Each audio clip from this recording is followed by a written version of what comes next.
ಅದು ಬಿಸಿಲ ನಗರಿ. ಅಲ್ಲಿನ ರೈತರು ತುಂಗಭದ್ರಾ ಕಾಲುವೆ ನೀರನ್ನ ನಂಬಿ ಬಿತ್ತನೆಯನ್ನ ಮಾಡಿದ್ರು.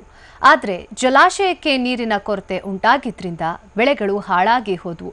ಹೋಗ್ಲಿ, ಸರ್ವೆ ಅಧಿಕಾರಿಗಳು ಬಂದು ಸರ್ವೆ ನಡೆಸಿದ್ರೆ ಏನಾದರೂ ದಾರಿ ಸಿಕ್ತೇನೋ ಅಂತ ರೈತರು ನಂಬಿದ್ರು. ಆದರೆ ಅಲ್ಲಾಗಿದ್ದು ಕೂಡ ನಿರಾಸೆಯೇ.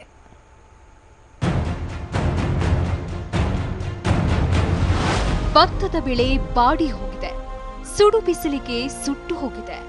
ಭತ್ತವೇ ಹೀಗಾದ್ರೆ ಇನ್ನುಳಿದ ಬೆಳೆಗಳು ಉಳಿತಾವ? ಅವುಗಳ ಕಥೆಯಂತೂ ಕೇಳಲೇಬಾರದು. ನೀರಿನ ಕೊರತೆಯಿಂದಾಗಿ ಬೆಳೆಗಳೆಲ್ಲ ಒಣಗಿ ಹೋಗಿವೆ.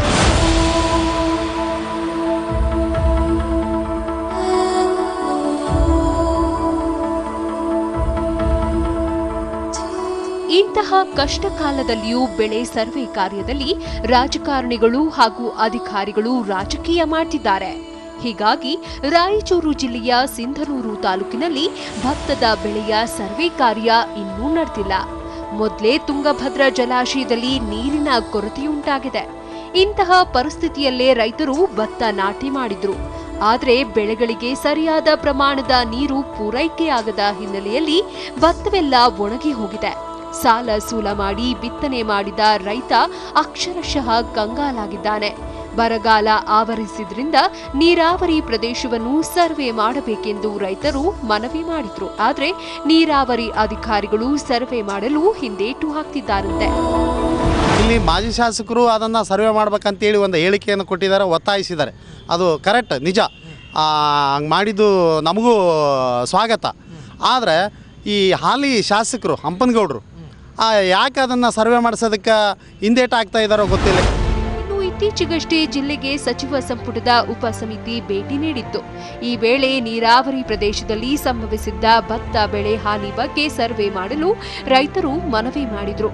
ರೈತರ ಮನವಿಗೆ ಸ್ಪಂದಿಸಿದ ಅಧಿಕಾರಿಗಳು ಸರ್ವೆ ನಡೆಸುವಂತೆ ಉಪ ಸಮಿತಿಗೆ ಸೂಚನೆ ನೀಡಿದ್ರು. ಆದರೆ ಇಂದಿನವರೆಗೂ ಸರ್ವೆ ಮಾಡಿಲ್ಲ.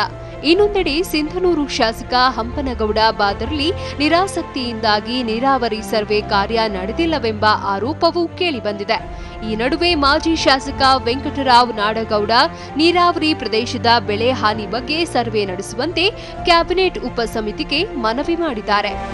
ಪಾಟೀಲರಿಗೆ ಗಮನಕ್ಕೆ ತಂದಿದ್ದೇವೆ, ಆದರೆ ಇದುವರೆಗೂ ಕೂಡ ಸರ್ಕಾರದ ಆದೇಶ ಹೊರಗೆ ಬಿದ್ದಿಲ್ಲ. ಇಲ್ಲಿ ಬೆಳೆ ಸರ್ವೆ ಆಗ್ತಾ ಇದೆ. ಸಿಂಧನೂರಿನಲ್ಲಿ ಆ ಕ್ರಮ ತೆಗೆದುಕೊಳ್ಳುವಲ್ಲಿ ಇಲ್ಲಿಯ ಸ್ಥಳೀಯ ಆಡಳಿತ ಮತ್ತು ಶಾಸಕರು ಮುತುವರ್ಜಿ ವಹಿಸಿಲ್ಲ. ಹಾಗಾಗಿ ಇವತ್ತು ರೈತರು ಸಂಕಷ್ಟಕ್ಕೆ ಒಳಗಾಗಿದ್ದಾರೆ. ಒಟ್ನಲ್ಲಿ ತುಂಗಭದ್ರಾ ಕಾಲುವೆ ನೀರನ್ನೇ ನಂಬಿಕೊಂಡು ಭತ್ತ ಬಿತ್ತನೆ ಮಾಡಿದ ರೈತರು ಕಂಗಾಲಾಗಿದ್ದಾರೆ. ಇದರ ಮಧ್ಯೆ ಸರ್ವೆ ಕಾರ್ಯವೂ ನಡೆದಿಲ್ಲ.